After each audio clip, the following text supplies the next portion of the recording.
അദ്ധ്യായം 104 അൽ ഹുമസ. മക്കയിൽ അവതരിച്ചത്.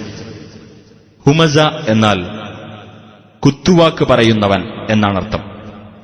കുത്തുവാക്ക് പറയുന്നവർക്കും പരദൂഷണക്കാർക്കും താക്കീത് നൽകുന്നതുകൊണ്ട് ഈ അദ്ധ്യായത്തിന് ഇപ്രകാരം പേർ നൽകപ്പെട്ടു.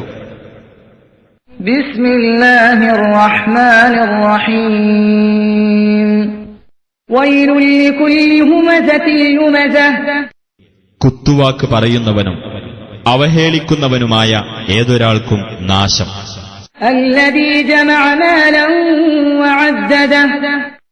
അതായത് ധനം ശേഖരിക്കുകയും അത് എണ്ണി നോക്കിക്കൊണ്ടിരിക്കുകയും ചെയ്യുന്നവന്. യഹ്സബു അന്ന മാലഹു അഖ്ലദഹ്. അവന്റെ ധനം അവന് ശാശ്വത ജീവിതം നൽകിയിരിക്കുന്നു എന്ന് അവൻ വിചാരിക്കുന്നു.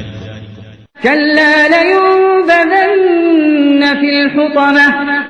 നിസ്സംശയം അവൻ ഹുത്വമയിൽ എറിയപ്പെടുക തന്നെ ചെയ്യും. വമാ അദ്റാക മൽ ഹുതമഹ്.